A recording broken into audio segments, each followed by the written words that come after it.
This is Mark Mandic from Markus, Jayne, BallPythons at BallPython.ca, and you're listening to Herp Herp Hooray.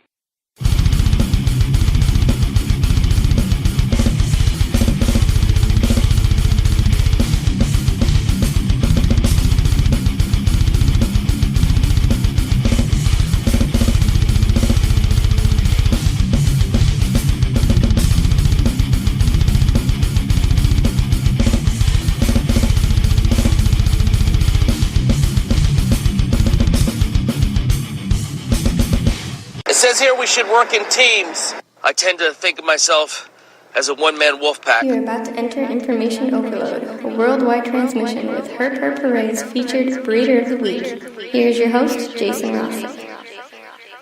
All right, we're back with another information-packed show. You're listening to H3. I'm your host, Jason Rossi, where we bring you the reptile industry leaders and people I looked up to. This week, we have our first international guest. Even though we share the same continent, I'm pleased to announce this week's featured breeder of the week, Mark Mandic from Markus, Jayne, BallPythons. Mark, welcome to Herp Herp Hooray. Thank you, Jason. I appreciate it. So, 75 morphs and counting. Have we reached that number? Oh, you know what? It's funny you should ask, because the other day I was sitting on my couch in front of a nice roaring fire, tabulating all the new morphs that I've got, and I'm up to over 150 right now. I mean, that list hasn't been updated in probably 3 years, and I'm averaging 50 new morphs a year. And when I say that, not world first or whatever, I'm not a big fan of that term, but new morphs to my collection. These are morphs that have been produced before by other people, but they didn't exist in my collection. And so it's pretty exciting. I feel pretty confident that I've got 200 different morphs here in my collection. That's awesome, man. But you also have created a bunch of Canada's firsts. Am I right?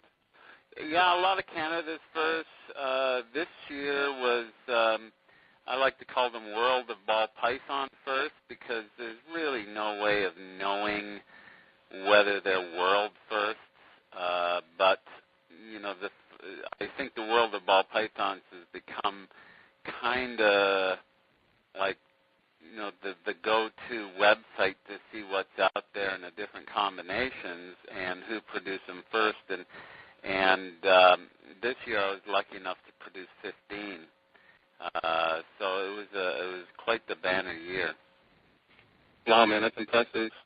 So as I looked at your website, I saw this awesome animal sitting right there. It says the Marvel ball, but unless I missed it, I didn't see any information on this. Could you give us a little insight on that animal? It looks like it's a crazy, whacked-out pastel super stripe or something.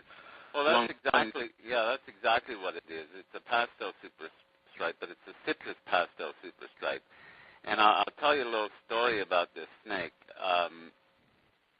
3 years ago, I think it was, I was down at the Tinley Park show, and I was looking for a new, unique ball python, something that really popped out. And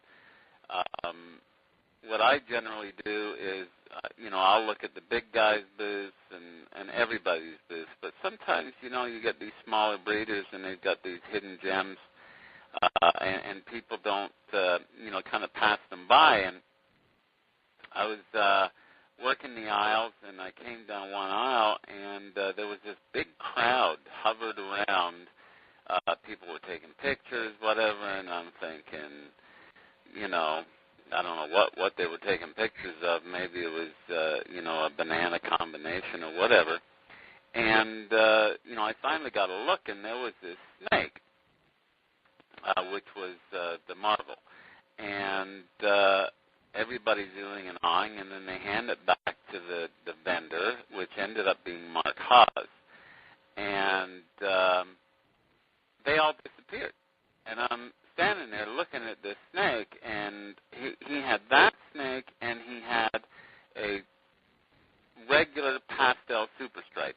were night and day difference. I mean, this thing just popped.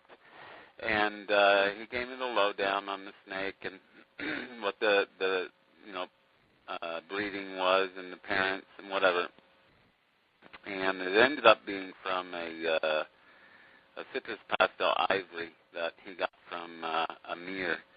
Anyways, I determined, obviously this has to be a citrus pastel super stripe, and it was off the charts nice. And I said to it, "Is it for sale?" And he said, "Yeah, it's for sale." And I said, he said, "But, the guys that just went away there, they're going to think about buying it." They said they're going to think about buying it. I said, "Well, what's there to think about?" He said, "I haven't got a clue." I said, "Can you give me a second to think about it?" And he said, "Yeah, I'll give you a second to think about it." I said, "Okay, I'll buy it." And he was shocked because this was not a cheap snake. And I believe it was $14,000, something like that. And anyways, we secured the deal and that. And as I was walking by, the entourage that had just left was coming back, and I just kind of, as I walked by, I looked at him and said, "Sorry, guys, you're too late." And that was it. So I was pretty excited about getting that snake. You snooze, you lose. Well, you do, and I don't know how many times, you see a nice snake that really pops out at you, and you kind of, hum and haw. And I mean, it happens at my booth, where I'll have snakes for sale when I'm at shows up here, and people go, "Well, I got to go think about it." Well, they go away and they come back an hour later, the snake's sold. And they're like, "Well, why'd you sell the snake?" "Because I didn't know you were coming back." And, you have to kind of sign on the dotted line. But there's the opportunities. It's recognizing opportunities that's important. And that snake there has given me more publicity than most of my snakes, other than maybe the lightning tide. But, he was worth that much in advertising alone. It was an amazing animal, and that guy is the next guy on the list. Congrats on hitting that lightning tide, that double recessive. It's very beautiful. Yeah, that's my rock star. It's always interesting to go to shows and look at people's reaction when they see it, listen to people talk about it, and what's more important is not the people that are in the know, but the people that don't know anything about snakes are absolutely blown away by that snake. And what's curious is, piebald's are beautiful, but for some reason, because of the black and white, it just seems to just grab people. It's almost, like a black and white photograph seems to capture people more than a colored photograph does, and that seems to be the same for this snake. But, the lightning tide is such a great snake, and it's one of those snakes that actually does get better with age, because, we all know that axanthics have a tendency to dull out as they get older, as do a lot of morphs. But for some reason, the combination of piebald and this axanthic seems to make the snake brighter and brighter as it gets older, so it's pretty cool. And on that note, a lot of people ask me, what line of axanthic is it? And at this point, we have not proven it to be compatible with any line of axanthic. We've bred 2 axanthic VPI females with a piebald head axanthic that I had, and produced 0 axanthics, or 0 axanthic pieds. Michael Cole is getting a male, and he's going to breed it to a snakekeeper line. And I just purchased a big VPI Xanthic female this year, and I'm going to breed it to an actual lightning pied, and that will seal the deal, because as much as, producing 2 clutches and not producing any Xanthics is pretty certain, it's pretty good proof that they're not compatible. However, there's still that, glimmer of chance that it could be compatible with DPI, but at this point I don't think it is.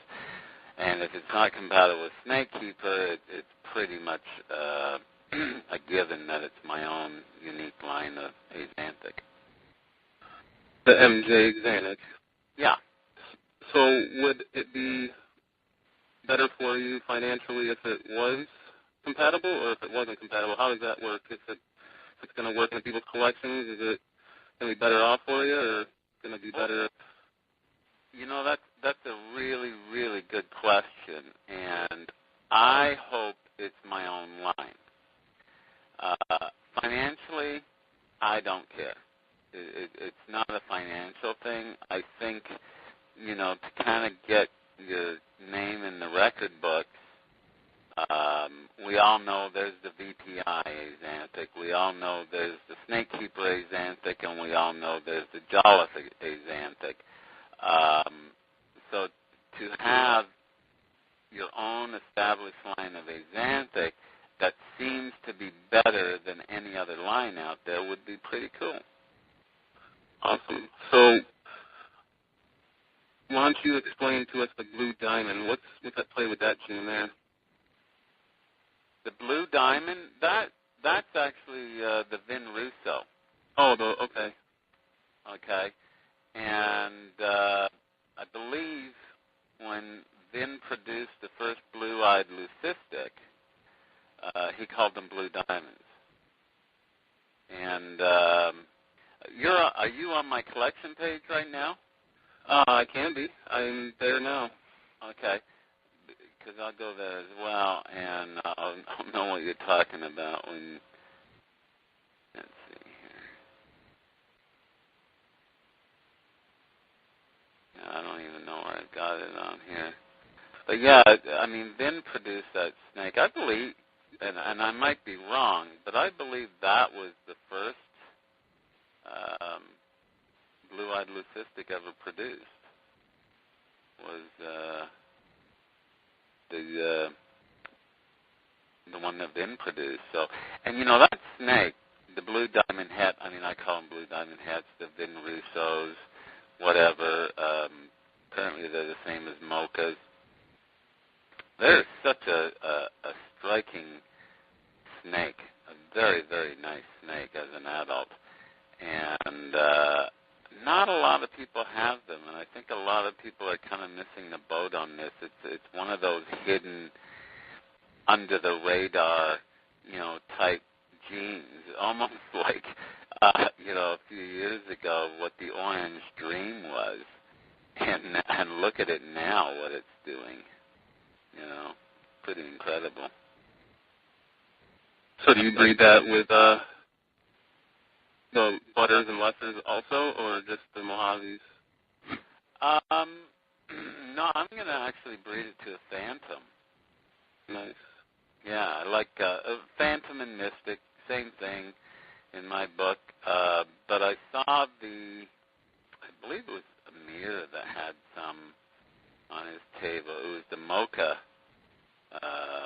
cross, Mocha Phantom cross, and I really, really like that snake, so that's what I'm going to be doing with them. Yeah, and maybe, throw some spider in there, get a nice pattern going, so we'll see. So what's the deal with the Super Mystery? Well, the Super Mystery, I still am not 100% sure, but at this point, it's just a super pastel. And when I update my site, which I'm getting a whole new site, by the way, this snake will no longer be on there. It's just going to be listed as a super pastel. So it's no longer a super mystery, let's put it that way. All right. Have you got any eggs from your cinnamon stripe? The cinnamon stripe ended up not being genetic, which is really a shame because when you look at that snake, you can't help but think that it's genetic.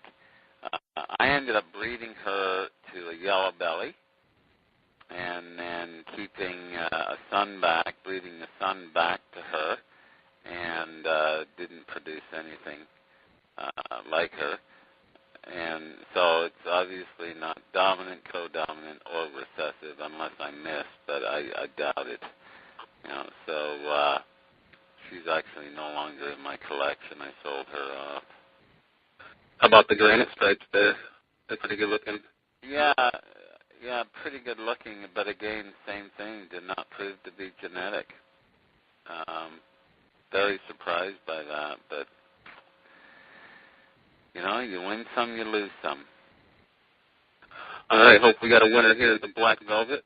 Tell us how that one turned out for you. Again, that's another one. She is still in my collection. She's a beautiful female and dark, and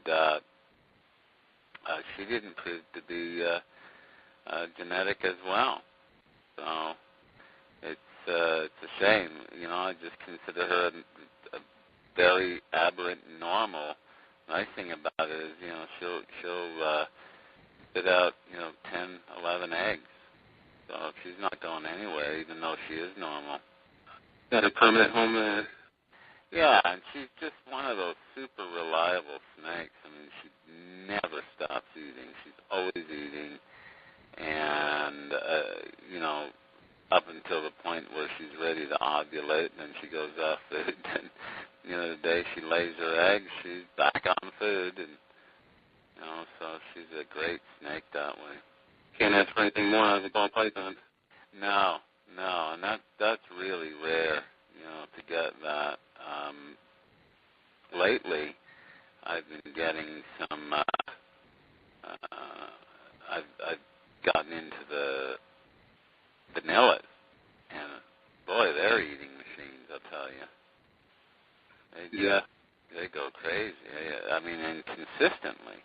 I've got vanillas from 3 different sources, and it's just uncanny how they eat. So it's pretty cool. I'll tell you what's interesting. You know that shatter pastel that's down at the bottom of my page there? Yes, sir. Yep, that's on the list to get to, yes. Yeah, what's interesting is this year she had a pretty impressive clutch. And all the babies, all the pastel babies that came out of her, and I think there were 6 in the clutch, and she had 5 pastels and 1 normal-looking snake. Well, the normal doesn't look normal. The normal looks almost vanilla-ish, and the pastels are all incredibly bright. You know how you see that bright yellow on this snake? That's how bright they are right after their first shed. I mean, usually pastels peak at about 6 to 8 months, 9 months as far as color. These things peaked right after their first shed. So I'm holding them back and seeing what's going on there. Awesome. Well, I know we got a winner here. It's the Coral Bee. And that thing has some tremendous potential for your collection there. I mean, anybody's collection has that. It's going to be some outstanding animals coming out of there. Well, the Coral Bee is a banana spider. And, a lot of people ask me, why do you call it a Coral Bee if it's a banana? It's not a coral globe. Well, the story behind the first banana that was ever sold, it was sold to a guy named Jack. I forget his last name. He was from California. And I'm going to say he paid like $100,000 for this female. And I remember him telling me he had it in his shirt pocket when he flew it home from, it would have been Daytona. And he bought it from Will Slow.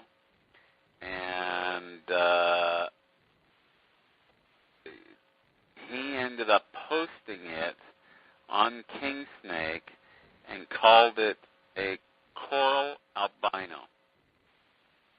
He said, introducing the coral albino.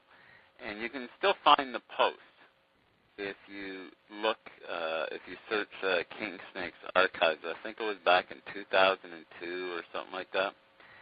And that name kind of stuck. And when Kevin from Nerd had before the coral glows, they were called white smokes. And the white smoke was a wild caught that he got that ended up fathering what are now the coral glows. And the reason Will called his a banana was because it was yellow with black flecks, specking, like a banana would, as it ripens. So he called it banana. Not a great name for a snake, I got to tell you, especially ones that sell for $100,000. In my opinion, it's like, oh, I just bought a banana for $100,000. It doesn't sound right. Anyways, I digress. So I called it the coral bee, but I always put in brackets in the explanation that it is actually a banana spider. And she had a nice clutch this year, 7 eggs, 2 went bad, so I ended up with 5, good, and she only produced 1 banana, but it ended up being a world first, and it was a banana Enchi spider, and it's off the charts nice. It's on my Facebook page. It's my header picture of my face. I actually posted just an updated picture 2 days ago of this thing, and it's unbelievable. It's just incredible. Anything Enchi is going to be slamming. We've seen that time and again. Yeah, Enchi is the absolute must-have gene in every collection. I'm a huge fan of Enchi. I think they're very cheap. I think there should be a lot more money based on what they do, but there's a lot of them out there. So, but yeah, it's a phenomenal gene. Awesome. So what about that Dirty Mary gene? Didn't pan out to be anything. I thought it would. Didn't. I think what it is just a paradox of some kind, Still have her here. She's dirty as ever, but she's had I think 1 clutch of eggs, 1 or 2, and never reproduced itself, which is also is true for paradox. Every paradox has never produced itself. I believe there might be a boa line that does, but not in the BallPython. So, as much as there's 75 morphs on here right now, I'm going to be removing a bunch of them that have not proved that I can't necessarily say is a morph. A morph has to be something that can reproduce itself. But you're putting up a bunch more. Oh gosh, yeah. Yeah, I think even after removing some, I'll probably have 200 different morphs up here. So, if people don't know, we're talking about BallPython.ca. So people check that out. You get a chance. Check out his awesome collection. So why don't you tell us about the Miracle Ball? The Miracle Ball. Good story. Yeah, it's a great story. She basically, way back when, I bought a really nice pastel male from Greg Graziani, and she was kind of the start of the whole fader thing. Remember the Super Dupers? Yes, I do. They're just insanely blushed out super pastels, and so she was one of them. I think I hatched out 2 girls that year, and she was one of us. She wasn't coming out of the egg, and I couldn't figure out why. Her head was out. And anyways, it ended up that she didn't absorb her yolk sac, and I pulled her out, and she was her belly was wide open, and so much so I could see her heart beating, and it was pretty bizarre. So I ended up kind of tucking everything in and stitching it a bit, and then I got some egg yolk,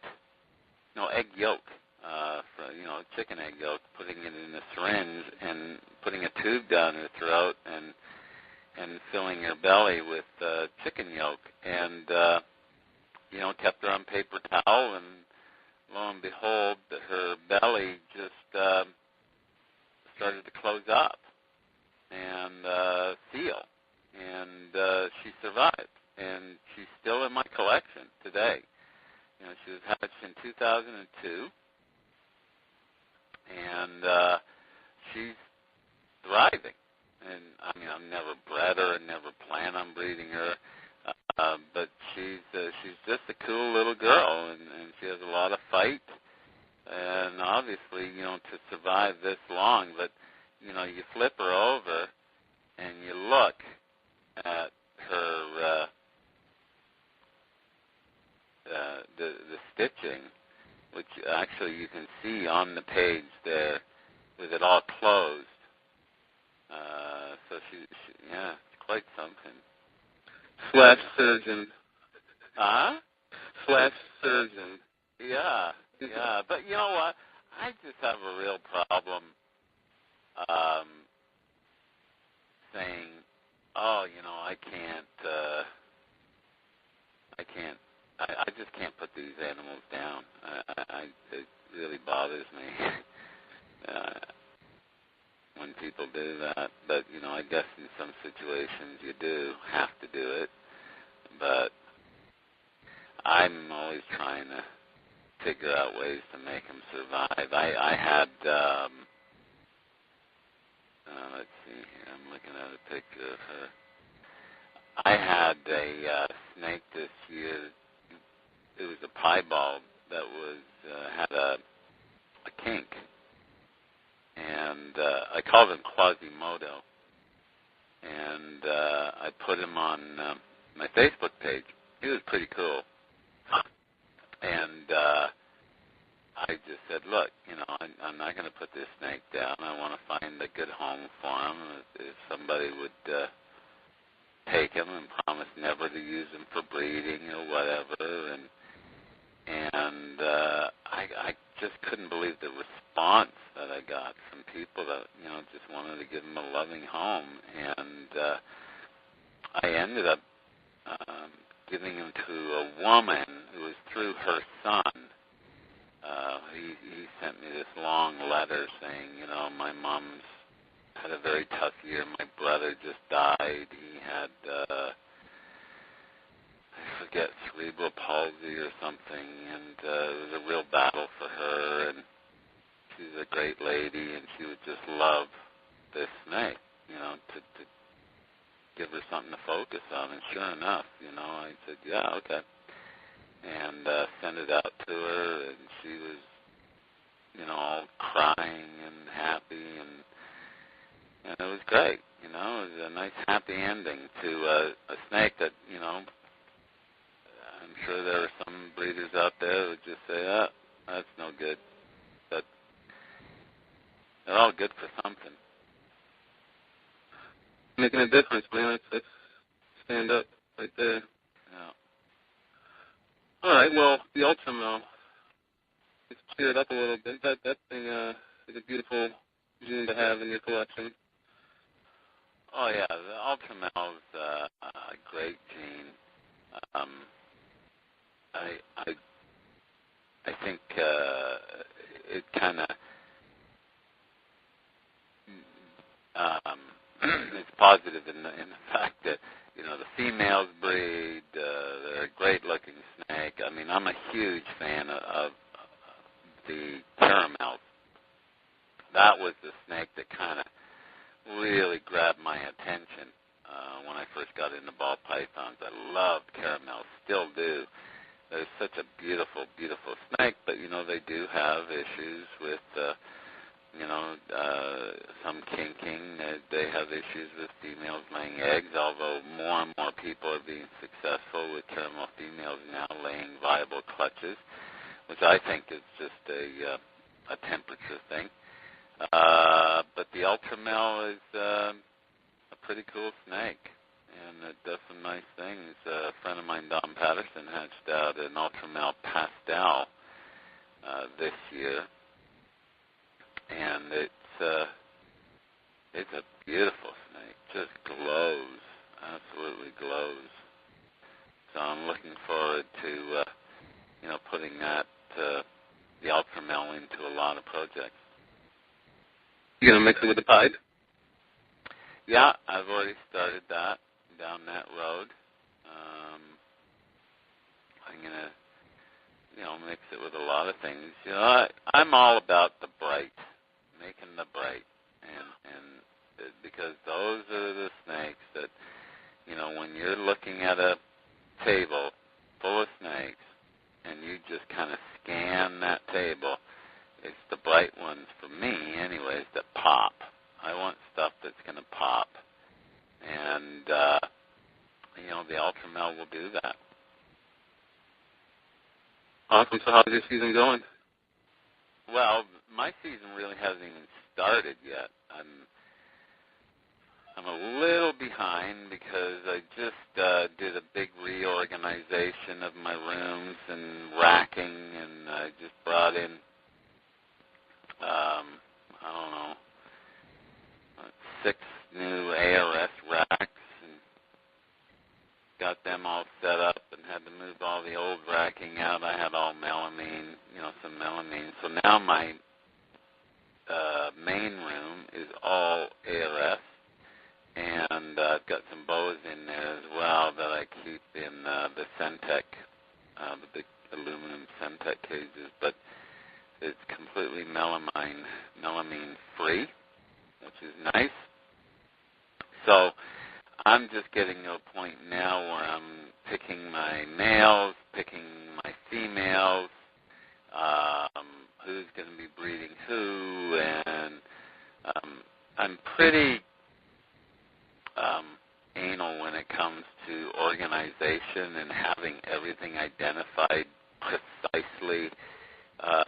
So I'm just not one of these guys that can pick up a male and throw it in with this female and say, okay, let's see if they're going to breed. I need it to be organized to the 10th degree in order for me to start, So I'm kind of my own worst enemy. But in the end, I get great results. So, and this year I'm going to be focusing on some unique projects and maybe refining my projects and doing more of a targeting breeding as opposed to a mass breeding, you know what I mean? Where I can produce a lot of everything. I'm going after specific genes this year. I told myself that every year I'm going to focus more. Yeah, it's all about focus and organization and maintaining that focus. And if I can look at all the different people that are breeding out there, the people that do the best are those that are the most focused. And the people that seem to never get ahead are the ones that are kind of here, there, and everywhere and don't have a specific goal or target, set in their mind. It's like, yeah, we'll throw this in with this and see what happens. Well, I don't want to do that. I want to be very specific. Well, you said you vended some shows. What's your favorite one to vend? Well, I only vend up here in Canada, and we have a big show in September called the Canadian Reptile Breeders Expo. And that's my favorite show to vend.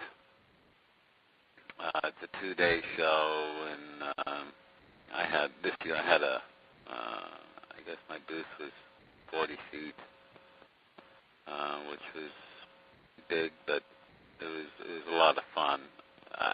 I really enjoy enthusiastic people, and when you have a show like that and people come out to the shows and they're enthusiastic and whatever, it's a great energy to be around, and I love talking to people, and selling the snakes is cool, but that's not my primary goal.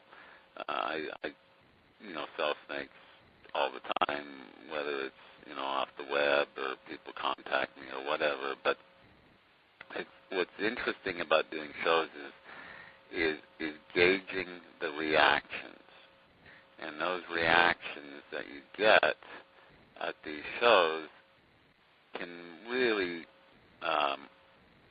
be valuable in determining your future and what direction you want to take. It's like, when we were talking earlier about the lightning pipe, that's such a winner project because it's the single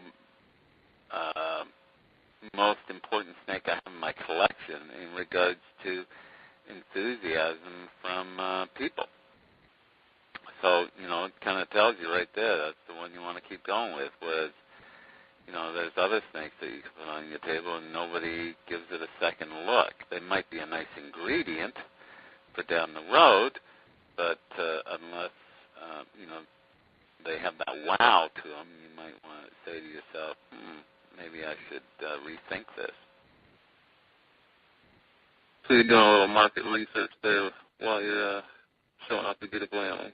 I'm always doing market research. Always. I'm very important. I mean, I'm very interested in what people have to say. It's interesting because my wife will help me clean hatchlings.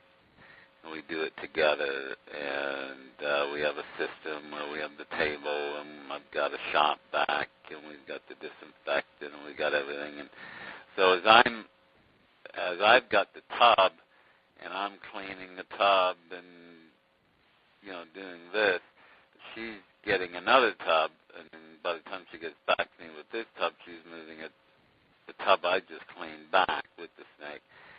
And it's great getting her reaction because women have a different level of taste from men.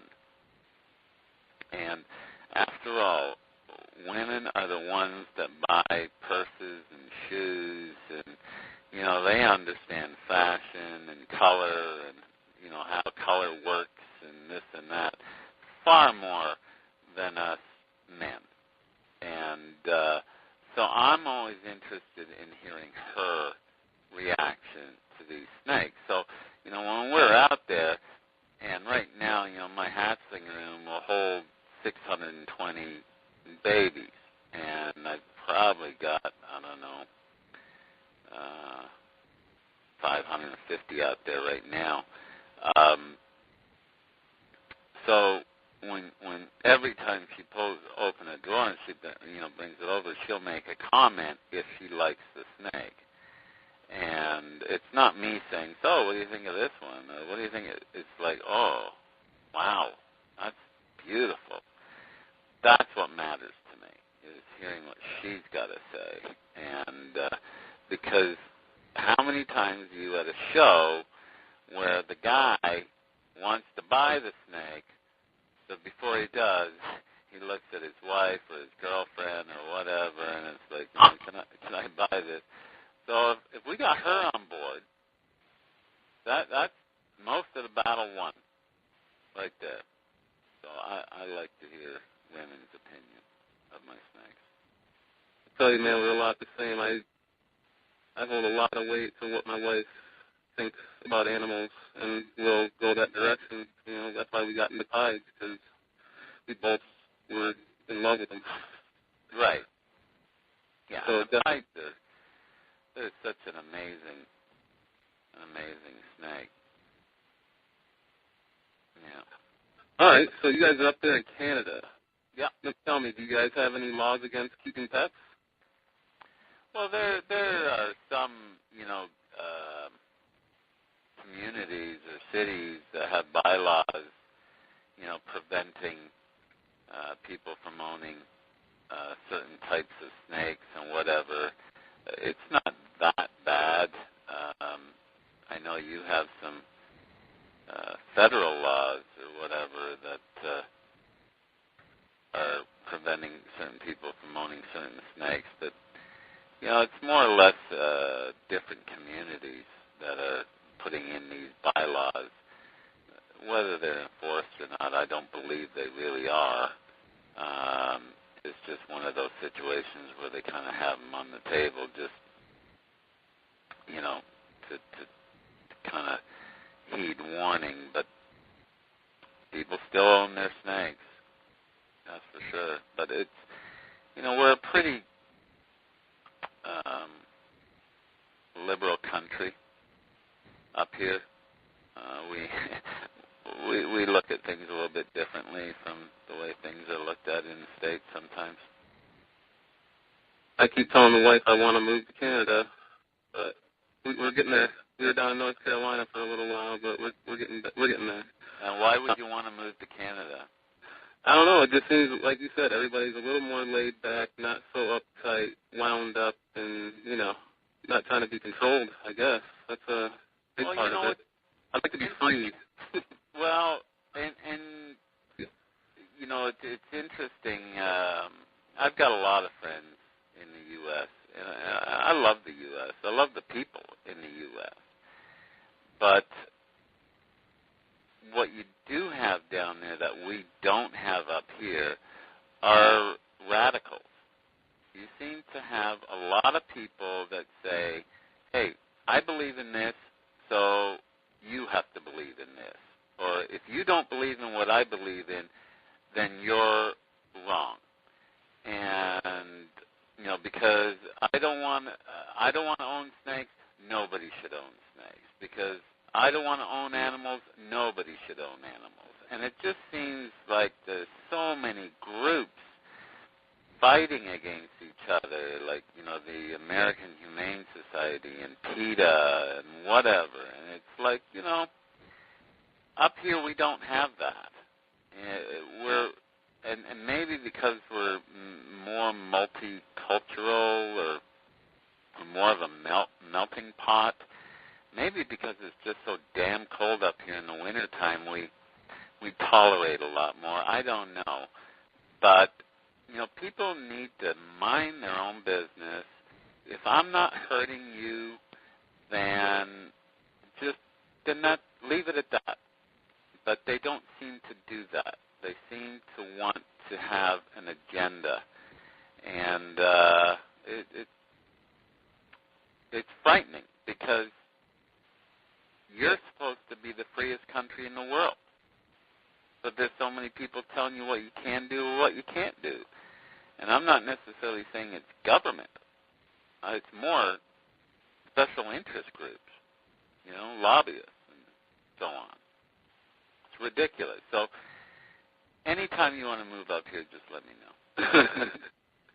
Yeah, it's getting the wife on board and away from the family. That's the big problem I see. But, we're here to, maybe we can change things the way they're going here, Well, it is changing. It is changing. And actually, you are, as a country, you are way freer than you were back in, let's say, 62.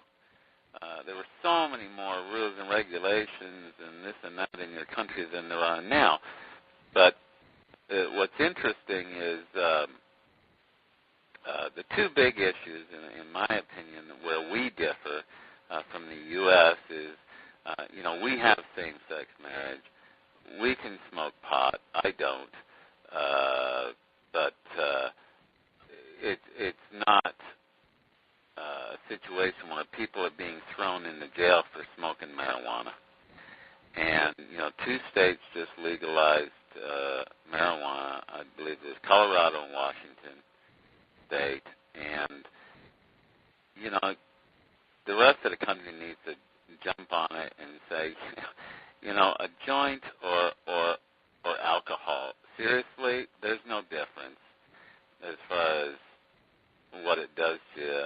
I'm not, I'll drink the odd glass of wine or whatever. I'm not a hard alcohol drinker as far as hard alcohol. But people need to chill out a little bit and just kind of,